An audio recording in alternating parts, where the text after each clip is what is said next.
Ella es experta en temas internacionales, profesora, investigadora del Colegio de México y miembro de COMEX, y en esa calidad está esta mañana con nosotros. Vengas tan tempranito. Para mí es un lujo tenerte aquí. Encantada de acompañarnos en este primer día de clases. En este primer día de clases. A ver, Guadalupe, déjame empezar la conversación por lo que viene esta semana.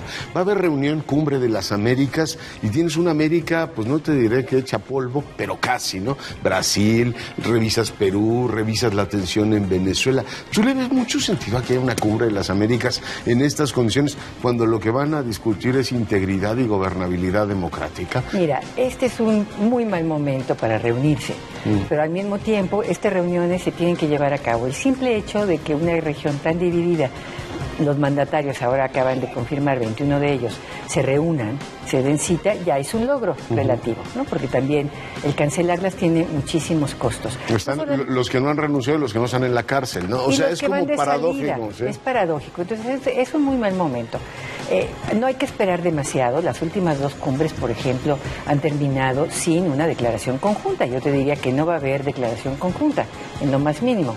Sin embargo, se esperan anuncios interesantes a nivel bilateral o a nivel trilateral, ¿no? Ya se ha dado a conocer la posibilidad de que los representantes de América del Norte anuncien probablemente, no sabemos todavía, un posible acuerdo en principio del Telecán. Podría ocurrir, yo lo veo un poco difícil, pero están las expectativas. Por otro lado, también el presidente Trump llega pues con su recién secretario de Estado Pompeo. Vamos a ver cómo se comportan los halcones, van a visitar Colombia, es probable también que se busque un acuerdo con Argentina. Los norteamericanos están tratando de dialogar con el gobierno de Macri. Se espera también, por ejemplo, que el Grupo de Lima, ante la situación en Venezuela, se reactive de nuevo. Y bueno, pues está, por otro lado, un posible pronunciamiento con respecto al tema de Lula en Brasil. Ya. En 94 fue la primera Cumbre de las Américas y arrancó con el Telecán nuestro, o sea, el Telecán de América del Norte y la crisis económica de México. Desde entonces no ha habido Cumbre de las Américas que dé, no digo pie con bola, pero tampoco ha sido algo tan, digamos, brillante.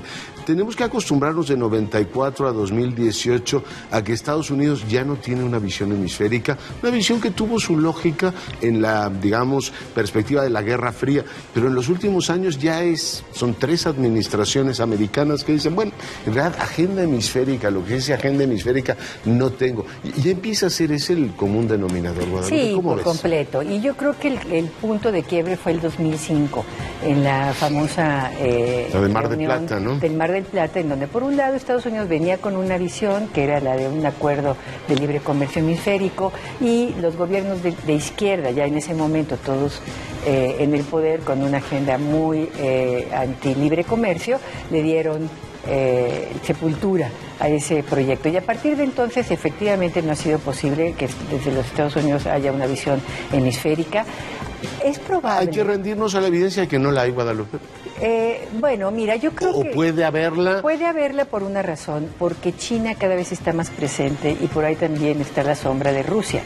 Y en este contexto de guerra comercial, el presidente Trump no podía darse el lujo de, por ejemplo, de no venir a la cumbre, ¿sí? En donde probablemente los dividendos de una ausencia o de un vacío de ese tamaño los tomaría China. Entonces yo creo que el factor chino podría eventualmente, quizá, generar una visión hemisférica por parte de Estados Unidos. No creo que sea esto lo que vayamos a ver en la administración Trump, porque la administración Trump ve el mundo con clave de política interna. Ya. Pero te pregunto, o sea, los países de la Alianza del Pacífico se preguntarán en Perú, a ver, usted acaba de decirle adiós al TPP, que era un vínculo que teníamos, una visión potente de América y Asia, y por supuesto Oceanía. Segundo, nos viene a decir que negociemos o tengamos relaciones comerciales con usted, y mire cómo trata a su socio comercial mexicano. O sea, ninguna de las dos son opciones que puedan, en todo caso, a países como Perú o como Colombia, decir, hombre, qué atractivo acercarme más a este señor. Y para Argentina, que claramente está como en una reconversión ideológica, pues supongo que verán así con cierto escepticismo la propuesta trumpiana, ¿no? Acercarse más a ellos. Por completo. De hecho, en Colombia, por ejemplo, que es el socio estratégico más cercano a los Estados Unidos, están viendo con muchísimo temor el hecho de que vaya a pasar unas cuantas horas Trump, porque es un actor muy poco previsible y puede generar un cambio o tener un impacto en unas elecciones en donde es muy probable que gane el uribismo con todo lo que esto conlleva en términos de la instrumentación del acuerdo. Es ponerle reversa en gran medida. Es ponerle reversa. Entonces, recordar que el uribismo fue el protagonista de la derrota que tuvo el gobierno de Santos en el referéndum, ¿no? En la ratificación de los acuerdos. Entonces, creo que pocos tienen ganas de estar en la cita de Lima, pero los costos de no ir también son altos. Oye, uno de los temas calientes es Venezuela. Se sigue especulando que Maduro podría presentarse ahí, a pesar de que no ha sido invitado. ¿Tú la crisis venezolana le ves salida, Guadalupe? No, en el corto plazo para nada. Estamos viendo un proceso de aislamiento internacional por parte de Venezuela. La relación, por ejemplo, con Panamá, pues está en su peor momento en la historia de las relaciones entre estos dos países. Venezuela ha recibido sanciones por parte de la Unión Europea y entre más aislado está el régimen, de alguna manera ha logrado consolidarse internamente. Se espera que haya elecciones en mayo, unas elecciones que se van a dar en un contexto de ausencia de institucionalidad, porque incluso tenemos la constitución anterior, está por derogarse, porque hay una asamblea constituyente que no sabemos cuándo va efectivamente a redactar una constitución. Las elecciones se han cambiado varias veces de fecha, pero no hay, oportunidades para unas elecciones en donde la oposición tenga realmente representación.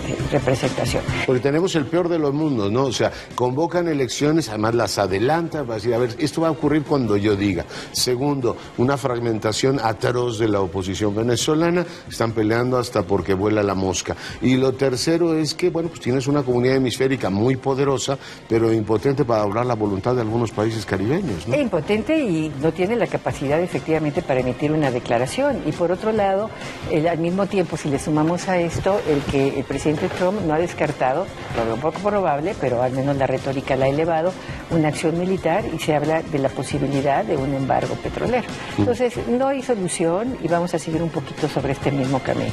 Ya. Oye, pero Venezuela está viviendo ya una crisis humanitaria, o sea, yo hay ciertas cosas que pues veo que entran dentro de la lógica estricta de la política, pero aquí estamos hablando de más de 600,000 personas desplazadas, o sea, tenemos nuestra Siria en la región, Guadalupe. Sí, totalmente. Ahora, sí ha habido un cambio importante, sobre todo de la posición de las Naciones Unidas, que finalmente el mes pasado reconoció a esta salida de venezolanos como un flujo de refugiados. Eso ya cambia la situación porque de alguna manera obligará a las Naciones Unidas a tener una participación con fines humanitarios, ya no políticos, ¿sí?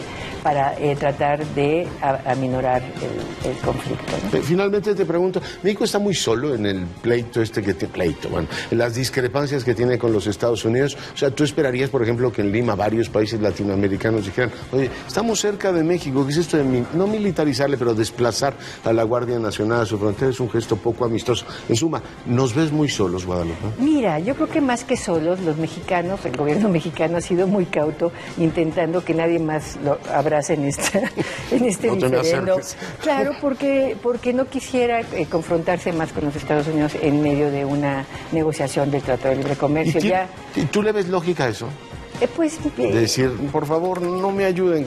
Si me quieren, no hagan demasiados aspavientos. Pues, dada la estrategia de este gobierno, que por un lado ha sido tratar de no contaminar las negociaciones, pues esa sería una posición bastante consistente, ¿no? No están ahorita el horno para bollos, y lo que se quiere sacar, sobre todo, es este tratado. Yeah. Lo antes posible, según los tiempos. Yo te retendría 60 horas seguidas para seguir platicando contigo. ¿Brasil entra a un agujero negro con la prisión o sea, con el encarcelamiento de Lula? ¿O tú crees que finalmente la política puede, en un momento determinado, sobreponer o convivir, en este caso, con las decisiones del juez Moro, Guadalupe? Hasta agosto se van a definir realmente las candidaturas. Todavía hay algunos elementos, digamos, que podrían retrasar la condena definitiva.